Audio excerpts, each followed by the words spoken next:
Nah saudara, kita perhatikan baik-baik. Orang yang hidup menuruti hawa nafsunya berjuang untuk mengenal Tuhan, karena mereka terbiasa hidup dengan panca indera. Mereka tidak lihat Tuhan, mereka tidak kenal Tuhan. Ya, mereka tidak pernah rasa Tuhan itu, saudaraku. Ya, karena mereka selalu berjalan dengan perasaan, dengan panca inderanya. Mereka pikir, ya, kalau enak makan, enak tinggal, punya rumah banyak, punya kekayaan banyak, itulah Tuhan bagi mereka. Itulah hidup mereka, dikuasai nafsu. Untuk apa lagi Tuhan kalau semuanya sudah punya? Mereka berkata.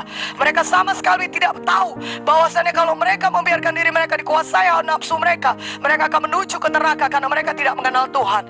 Karena itu saudaraku, saudara sungguh-sungguh melayani orang yang demikian dalam sidang kita. Jangan kita biarkan berlalu begitu saja. Bahkan bagi kita yang anak-anak Tuhan, kita harus betul-betul hati-hati. Jangan sampai kita diseret dan dipikat, Yakobus 1, oleh keinginan kita sendiri. Itulah dia nafsu tadi, keinginan kita sendiri, saudara. Jangan sampai kita diseret dan dipikat olehnya, tapi biarkanlah Roh Kudus menguasai semua roh, jiwa, dan tubuh kita. Dan itulah dia Zoe, kehidupan Tuhan. Zoe itu memang sudah ada ketika saudara lahir baru, tapi saudara harus mempersilahkan Roh Kudus untuk menguasai saudara. Kalau saudara tidak izinkan dia, saudara matikan, atau bukan matikan, saudara tolak dia, dan saudara tidak mau menerima pekerjaannya, maka Roh Kudus tidak bisa berbuat apa-apa. Dan akibatnya seperti Yakobus, saudara diseret dan dipikat oleh keinginan nafsu saudara sendiri.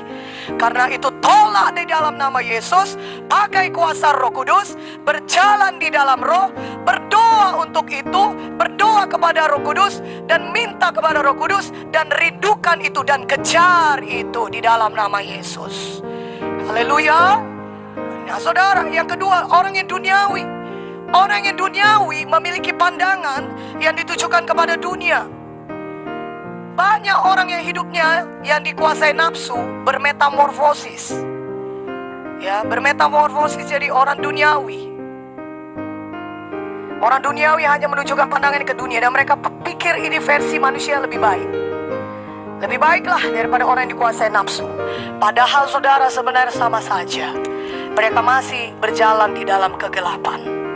Kalau mereka tidak diselamatkan dan tidak membiarkan diri mereka dikuasai Roh Kudus, maka ujungnya juga seperti Roma 8 berkata, ujungnya menuju maut. Tidak ada bedanya, bahkan lebih berbahaya lagi, karena mereka bisa bersembunyi di balik penampilan mereka yang terhormat. Mereka memang tidak mabuk-mabukan, ya, tidak kelihatan terhormat, tapi sebenarnya pandangan mereka ditujukan kepada dunia. Bagaimana menjadi lebih kaya, bagaimana lebih mengejar kesenangan, ya, secara terhormat. Bagaimana memiliki kekayaan lebih banyak, bagaimana lebih dihormati orang, kedudukannya lebih tinggi. Dunia, semuanya dunia, untuk dunia ini saja. Tapi sebenarnya tidak pernah memikirkan mengenai kekekalan. Saudaraku, kadang-kadang orang berhenti sampai di sini saja. Mereka memang berubah, tapi bermetamorfosis dari orang yang dikuasai nafsu sampai orang yang duniawi saja. Dan akibatnya mereka tidak menyadari bahwa sesungguhnya mereka sebenarnya berada di tempat yang sama saja, di dalam kegelapan, belum dibebaskan. Dan anak-anak Tuhan yang tidak membiarkan, hamba-hamba Tuhan juga yang tidak membiarkan diri yang dikuasai Roh Kudus bisa masuk ke dalam kategori ini. Mereka membiarkan dirinya dikuasai oleh dunia, tidak lagi sungguh-sungguh mengejar panggilan Tuhan dalam hidup mereka. Kalau kita dikuasai Roh Kudus, maka Tuhan bisa bekerja hebat lewat kehidupan kita. Amin. Haleluya. Jadi kondisikan diri saudara selalu dikuasai Roh Kudus, sehingga tidak ada tempat bagi setan, tidak ada tempat bagi roh jahat. Kalaupun ada rencana setan, pasti digagalkan karena saudara dikuasai oleh Roh Kudus. Tuhan akan terlebih dahulu berikan hikmat itu kepada saudara. Tuhan akan terlebih dahulu berikan petunjuk itu kepada saudara.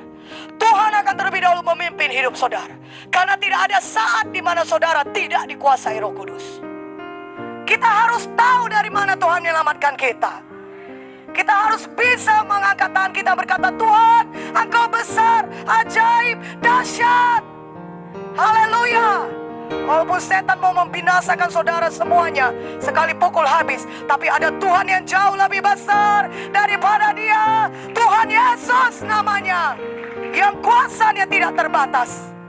Saudara, itu saudara tidak tahu kan? Kita tidak tahu, tapi Tuhan tahu. Kalau kita membiarkan diri kita dikuasai Roh Kudus, maka mujizat bisa jadi dalam hidup kita. Haleluya. Haleluya. Sungguh indah hidup dikuasai Roh Kudus. Sungguh ajaib hidup yang dikuasai Roh Kudus. Sungguh penuh perbuatan Tuhan yang besar kalau hidup kita dikuasai Roh Kudus. Sehingga saudara bisa menceritakan banyak kesaksian kemenangan, saudara. Haleluya.